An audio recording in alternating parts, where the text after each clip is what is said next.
and welcome to my tutorial about vibrato. Vibrato is a really important skill for all violinists, all string players. It adds colour and warmth to our sound, and it's a really great way to develop a good loose left hand and to make sure we eliminate any tension there might be in there. There's lots of different types of vibrato. There is arm vibrato, there's wrist vibrato, there's finger vibrato, so there's lots of different ways, and each vibrato is unique. So don't worry if yours doesn't sound exactly like mine. The thing about vibrato as well is that it's a lifetime pursuit. It's something that we constantly work on and improve and develop and change. And so we're going to talk about the basics today, and then next time I'll do a video about how to develop it and make it really strong and really robust, and to be able to be flexible to deal with lots of different types of music.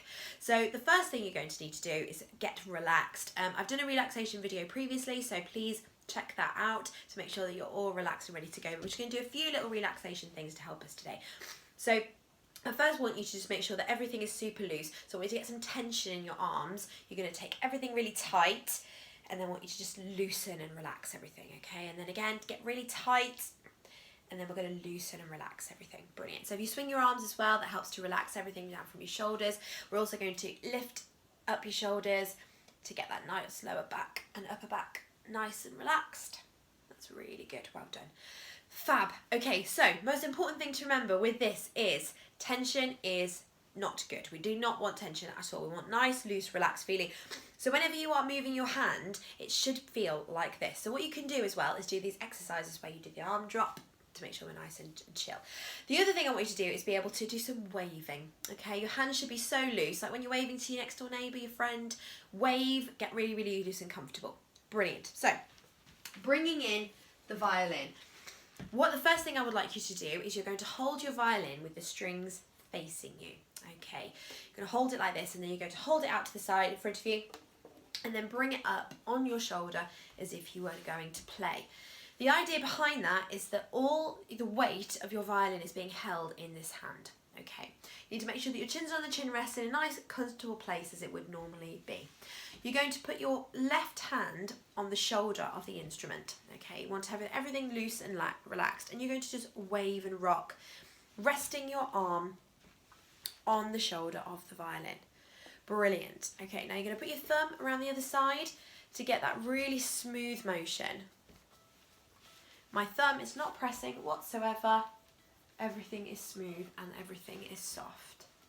The next thing you can do is you can put your second finger onto your D string and run up and down, keeping that motion the same as your waving motion that you had here, exactly the same. Brilliant. Then you're going to do your third finger on the D string, and you can do this with all of your fingers. You can do it on your A string, E, and G. You will also notice your hand position will change depending on what string you are on. If you're on the D string, that is the most natural place for your hand to be. A is slightly further down. E, your elbow, if you notice my elbow is moving out away from me. It's going from this position where it's hanging down to going back. And then when I go to my G string, it's going to come underneath my instrument so that I've got that flexibility. Your elbow should not be locked. It should be free flowing and free moving. Excellent. Once we've gotten this really nice feeling and nice pattern, I want you to try and stop or reduce the motion, gradually coming to a stop and wobbling on that finger. Okay, again, make sure your thumb is not locked. If your thumb is gripping tight on the instrument, that is going to limit your motion. Keep it nice and loose and relaxed. Your finger should also keep that motion going from here, from your bass joints here, and your arm as well. My arm is also involved in this motion. If it's aching, give it a shake in. I say that all the time. Keep your arm relaxed. If it starts to feel tight, that's when you need to be relaxing and stopping. Again, bring your hand back up here to this natural position in third position, and practice doing it again, coming to a rest and wobbling.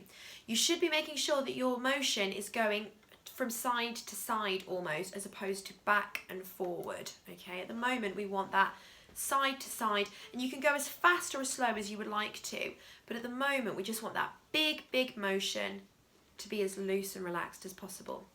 You can do that as many times as you want. Practicing in front of a mirror is really good as well, so you can see exactly what's happening.